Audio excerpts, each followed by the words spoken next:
right. I would like to know from you that are watching, which team are you rooting for? I know competing, we had four regions, if I'm not mistaken, four regions competing in this round. We had KZN, we had Limpopo, we had some from the Gauteng province, we had the Eastern Cape, where I hail from, and we also had some from the Northwest. So I want to know from you guys, which team are you rooting for and which team do you wish to see win or make it to the top 12? And also, who do you want to see in the national competition coming soon? Also, if you are part of an Enactus team, let us know what projects you're excited about that your team is participating in. We'd also like to thank our judges again for their assistance today. Without you, we don't know where we would have been. This would have never happened. So we would like to appreciate all of you that came through and assisted with the adjudication. Also, if you are someone who wants to be a presenter at nationals, what have you seen that has helped other presenters during nationals?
A very good afternoon again and an official welcome to the 2022 Enactus South Africa Regional Competition. About Ford Motor Company working with an organisation such as Enactus, which is really about challenging young people in an education space and helping them to develop and grow their potential. It's part of Ford Motor Company giving back to the community, giving back to our youth who are our future. For us, it's extremely exciting to be involved in this and to see how they take their education beyond just an academic degree and turn it into something that actually starts talking about how they can do practical applications of what they learn.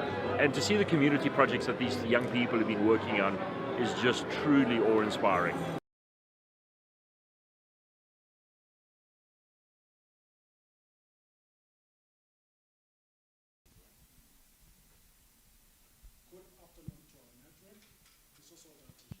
I think the first opportunity that we need to talk about is the Ford Community College Challenge. This challenge is one that started back in 2015 with a partnership between the Ford Motor Company and some of the countries in the network, including, amongst others, Brazil, Ghana, and UK. So what this opportunity is all about, it's really about ensuring that the projects that students come up with that enable community to move better in terms of the digital solutions that they come up with, also including some of the solutions that are in mobility, are some of the opportunities that are put forward by the Ford Community College Challenge. This year we had a few number of teams that participated in the challenge, and 11 of them have been set forward for adjudication, and we are eagerly awaiting the results from the Ford College Challenge.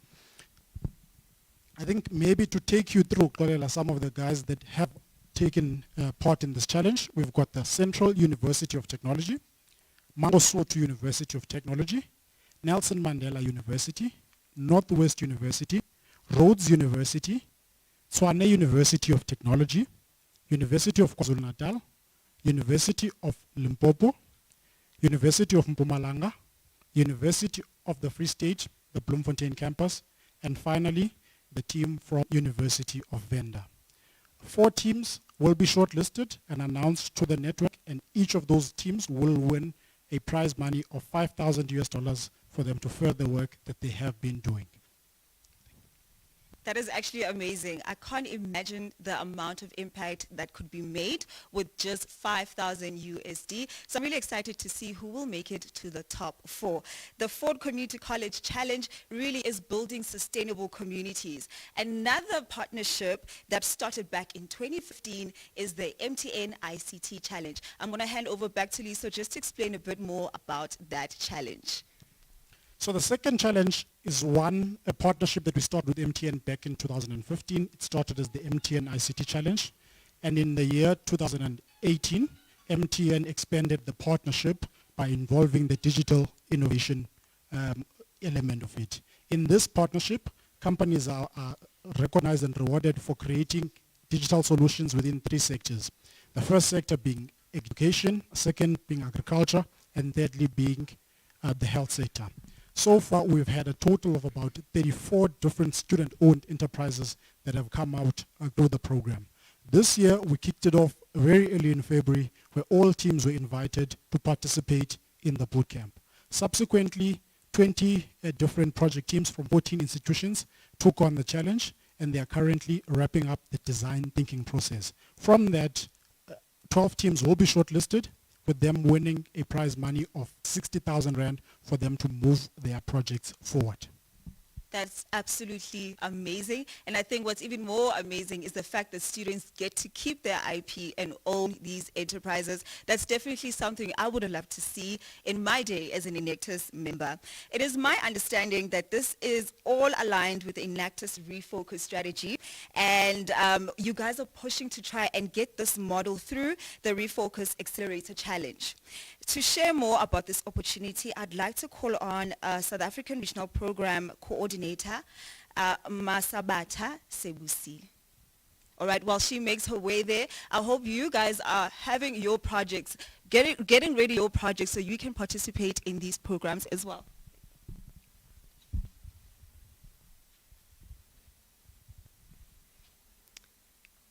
Good day, everyone, and thank you so much, Kalelwa, for this opportunity. I will be letting you know about our newest challenge, which is called which is called the Refocused Accelerator Challenge. It is through the vision of our CEO, Letitia, and our long-standing partnership with Auric Business Accelerator that this challenge was conceptualized. It is sponsored by Harmony, and this challenge aims to identify and capacitate student-owned enterprises within the Enactus South Africa network with skills that will allow them to address key issues such as unemployment and poverty alleviation in local economies. This program is going to run from April right through to October. We have over 50 student-owned enterprises signed up across 25 campuses. We're really, really excited for this opportunity. All right, I actually think that sounds very, very interesting. Do you mind telling us a bit more about the service provider? Yes, so Enactus chose Auric to be the facilitator for this program because they have over 12 years in business development program experience.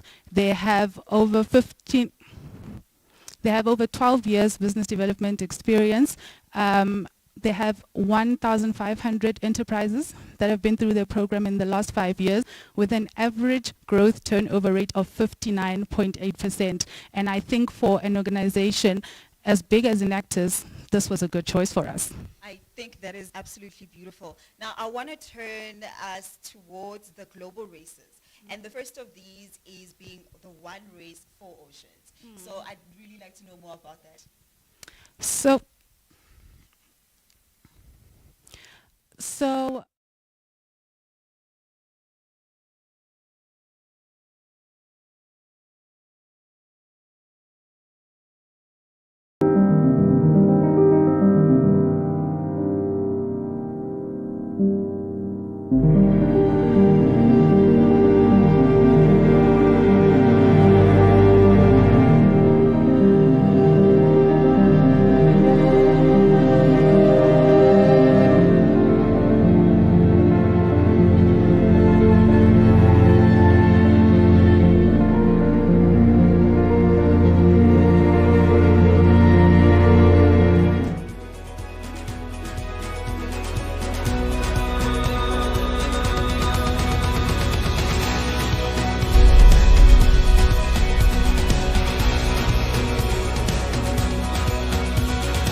Thank you so much. I really would like to know more about this challenge.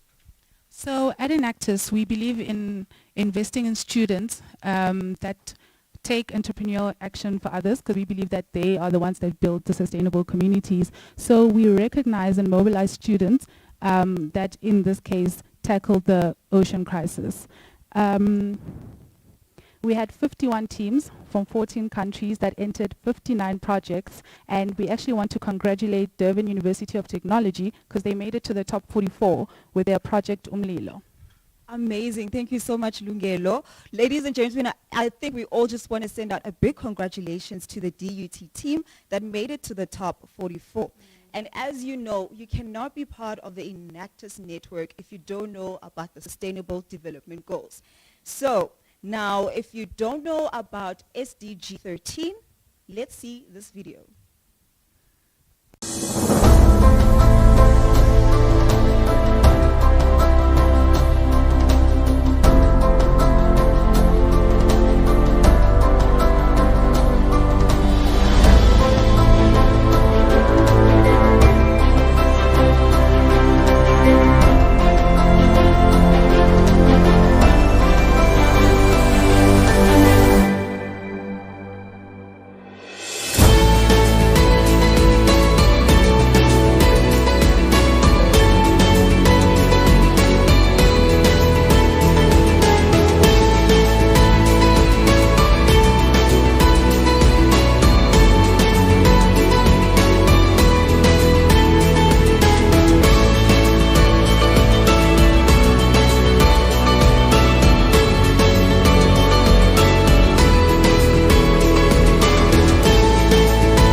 Good evening, South African students of Enactus.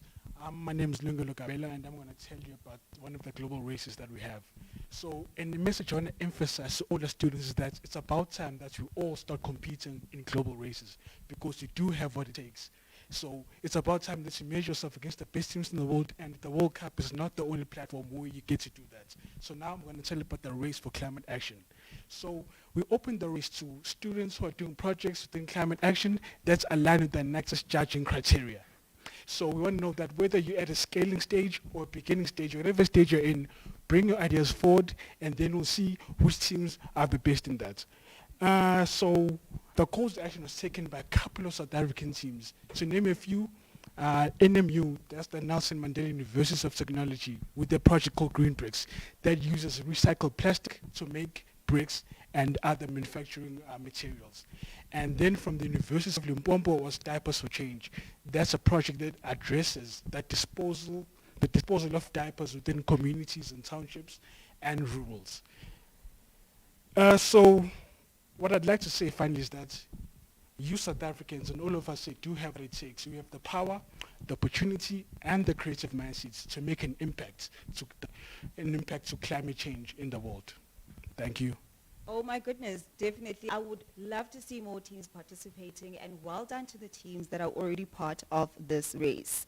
So now we're going to move on to the results of that top 12. The top 12 of this race was announced last week, but unfortunately our participants were disqualified. However, I believe there are lessons to be learned from this opportunity. Now we're going to move on to another race that's worth running, Race to Feed the Planet.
The race to feed the planet.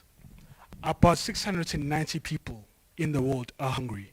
1 in 10 people in the world are exposed to severe levels of food insecurity, and about 2 billion don't have consistent access to nutritious food in the world. So, what are we saying? The race to feed the planet recognizes Enactus teams that have solutions that to feed the planet that uses agricultural-based foods. So those are those that are used to tackle the project. So should you have a project that tackles these issues, we want you to come forward and be part of this global race. Now, South Africa is not foreign to these sort of issues. Just last week in KZN, the floods left many families displaced without food, accommodation, electricity, and other issues. And so those solutions could lie within you at home to find us how do we help such families. Those programs you might have, or those new projects that you can design, can make a huge impact in such. So we want you to specifically make those projects that has to be nutritious and not be harmful to the environment or to future generations. Thank you. I would like to know from you, what are the prizes that teams participate in this challenge? What can they expect to win? Well, firstly, you get to compete in the Race to Feed the Planet's top 4 in the world at the World Cup in 2022. So that's not necessarily part of the World Cup, but there's its own challenge where you get to compete on the grand stage. Secondly, you get to win your own share of $25,000 US. Now, do the exchange rate and tell me how much that is. That sounds absolutely amazing. So teams, this is a big challenge to you and we hope that you will participate. As you know, as mentioned, world hunger is a serious issue and as I'm sure you can attest in South Africa, it is very, very, very important that we find the solutions and we believe that you are the people who can be part of that solution. But before I forget, you mentioned a couple of teams who are part of this race from South Africa. One is the UFS with the projects, Villa projects, that aims to curb the migration from rural to urban areas by developing farmers within the rurals. Secondly, that's NMU with the projects Communist that uses hydroponic systems, a farming method that's water-wise and increases the planting cycle to be faster. Lastly, it's Nuchirenga from Limpopo that aims to address malnutrition within kids in the low and middle class households. Excellent. Would love to see more of those coming through. Thank you. Plastics take their rightful place in a world at peace. A world dedicated to a richer, fuller life for all. Yes, this is a dream of the future.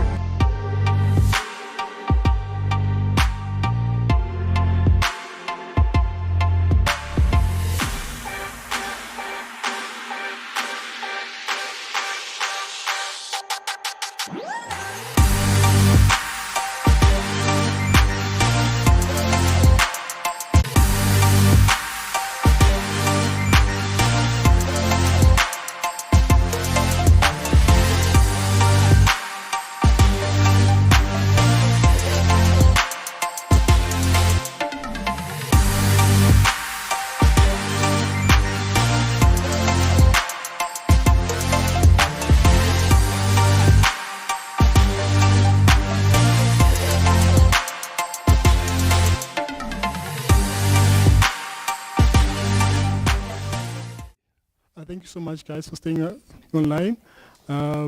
So I'm here to address the race to rethink plastic. And as you all know, we are a nation that litters a lot. But did you know that plastic can actually make fabric? So, which brings me to this race, because this is a race for you and everybody else to rethink plastic. So basically, this is an opportunity for all teams to actually enter into the race to rethink plastic. And also, on that note, I would just like to highlight that as South Africa, we've been involved because most of our teams have actually entered in this. So the team that I'd like to mention and give a shout out to is CUT, as well as Nelson Mandela University, as well as the University of Limpopo. So this race is very special because it actually then allows us to think differently, because did you know that you can turn plastic into fabric? I know now. Now you know. Now I know. So so we have some thinking to do. So that's very special about this race, that we have to then think that way. And also we do have a team that has done well, and there's actually also Central University of Technology. They were shortlisted into the top 48. So congratulations to them, because they have a project called Bottle to Fabric, where they actually upcycle bottle plastics into fabric. So shout out to them, because they have now found out a way to unlock their thinking to turn plastic into fabric.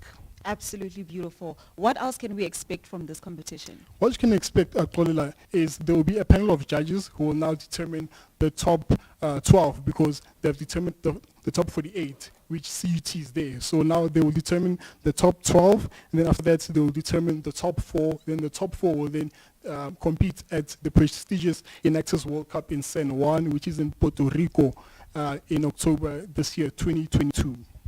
Absolutely beautiful. I love that we're turning plastic into fabric, because we know fashion is forever. What do they say? What do the kids say? Drip is forever. And I love that this is going to be drip forever, but sustainably. Thank you so much, Itumeleng. But we're going to move on to another project that I'm hoping you can tell us more about. And this is the Action with Africa. Yes, and I just want to put more emphasis on the action, because this is a very special project that is specifically designed for us here on the African continent, because it's an opportunity for all teams that have projects on the African continent to actually then enter. And it's very important that these competitions are to build us as teams. And also what this competition requires is for us to actually create employment, which is something that I don't need to explain about because we know that our unemployment rate has went high. And also this competition must also activate civil society as well as also address the COVID-19 crisis that we are facing right now. And also it is very, very special that we take part in this competition because a lot of people have been affected by the COVID-19. So the Action with Africa then allows us to actually combat our problems that we are facing here in Africa. And as we like to say, Africa, your time is Now, there you go. Thank you so much. Yes, so that's Action with Africa. I would like to know one more thing from you. How can our teams enter this competition? Yes, so the good thing is that this competition is still available. Teams should actually sign up on the Enactus Plus page before the 30th of April, which is this month. So there's still ample time. So what you do, you go to the Enactus Plus page, you sign up, and then from there, you will then receive the registration page, which will then allow you to actually register and show you're keen to enter. And then also, a good thing with this is that it's a collaboration between Enactus Global and Enactus Germany. So they are showing the interest in investing in Africa because they want to know all the projects that we have here in Africa. So now it's our time to actually take these projects to the rest of the world and impact them. And then also, very, very special, the winning team will then get a portion of $200,000. And also, the top 4 teams in this competition will then get a chance to compete at the prestigious Enactus World Cup in San Juan in Puerto Rico. Beautiful. Thank you so much, Itumeleng. I don't know about you, but I am very, very excited to see all these different competitions and all the innovations that will come out from the Enactus team. Thank you so much, Itumeleng. Now we're going to move on to why we are all here, the regional competition results. So during the course of the day, we had presentation from 16 teams from around the country, and looking at the passion that these teams showed. It's so unbelievable to think that this is only just the beginning of the 2020 competition season. We will now move to wrap up the day with the 2022 regional competition results. Remember, only 12 teams will make it and compete in the Enactus National Competition semi-finals. Right, but that will not be the end. For those of you who don't make it, they will be able to compete in the Development League. Here's a quick rundown of the regions. In League 1, we had the Eastern Cape region, consisting of Nelson Mandela University, Rhodes University, University of Fort Hare, and Walter Sisulu University. 2 teams from this league will proceed to the top 12. In League 2, we had the Western Cape region, consisting of Cape Peninsula University of Technology, University of Cape Town, and University of the Western Cape. Only 1 team from this league will proceed to the top 12. In League 3, we had teams from the Central and KwaZulu-Natal regions. This includes Central University of Technology, Mangosuthu University of Technology, and University of the Free State Qwaqwa campus. 3 of these teams will advance to the top 12. From the Gauteng Mpumalanga Northwest region, it constituted of League 4. These include Northwest University, University of Johannesburg, and University of Mpumalanga. Only 2 teams from this region will advance to the top 12. And lastly, the Northern region, consisting of University of Limpopo, University of Pretoria, and the University of Venda. Only 1 team from this league will advance to the top 12. I hope you guys are ready because the results are out. I'm nervous and I'm not even competing, so I can't imagine how you guys feel.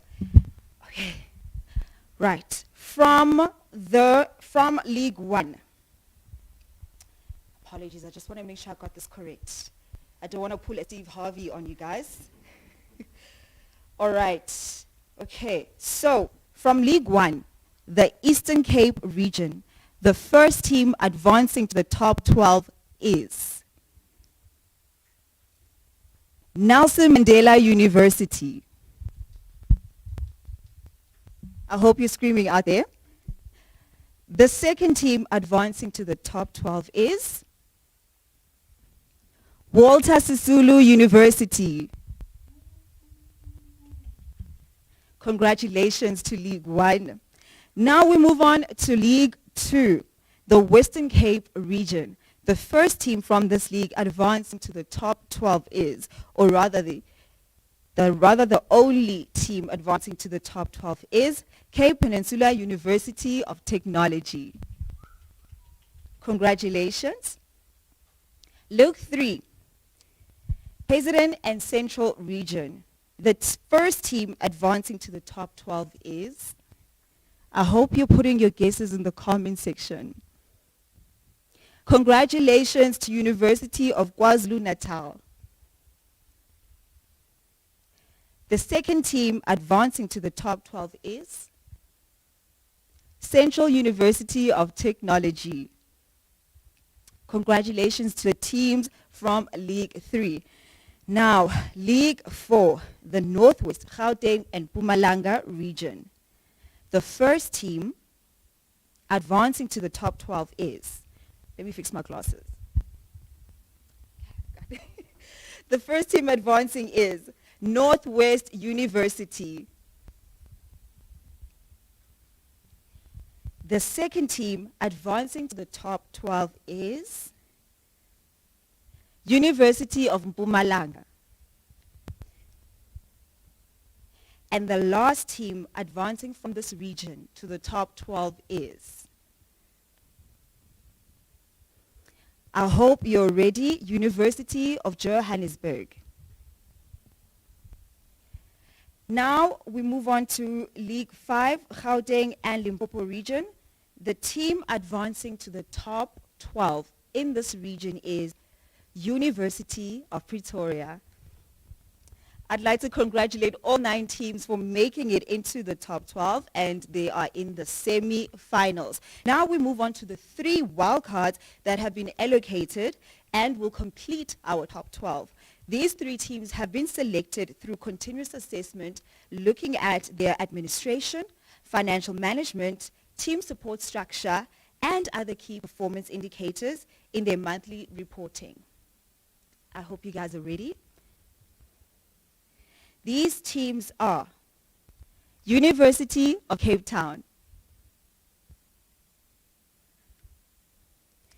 Congratulations, University of Venda. And lastly, congratulations, University of Limpopo. And there you have it, ladies and gentlemen, our top 12 teams that will be crowned, that will be in the running to be crowned national champion on the 14th of July 2022. I would like now to call again back Uliso to just give us a congratulatory note to all the teams that participated in this year's regional competition. Over to you, Liso. Thank you so much, Xolela. I just want to extend our gratitude to all the 16 teams that participated during the course of the day. We do understand that it was difficult times in the country, storms in KZN, load shedding from ESCOM, your examinations and test weeks, Easter weekend, amongst other things. We do want to congratulate extremely the top 12. We look forward to welcoming them to the Centre Convention Center come Nationals. We want you guys to push on in your projects for you to realize even greater impact than you have. At this point in time, I want to say congratulations to the top 12, and we'll see the rest of the other teams also in national competitions in the Development League. Thank you. Thank you so much, Liso. And again, a big congratulations to all the teams that made it into the top 12. But don't be discouraged if you didn't make it. This year, you can turn a new leaf. Now, as mentioned, the national competition will be taking place on the 14th of July, 2022 at the Sandton Convention Center. And we look forward to seeing all of you there. Please make sure you block out that date so that you are sure not to miss the competition. Now, without further ado, I would just like to say thank you for having me as your host. It really has been a fun-filled day, and I wish you nothing but the best. Take care and stay safe.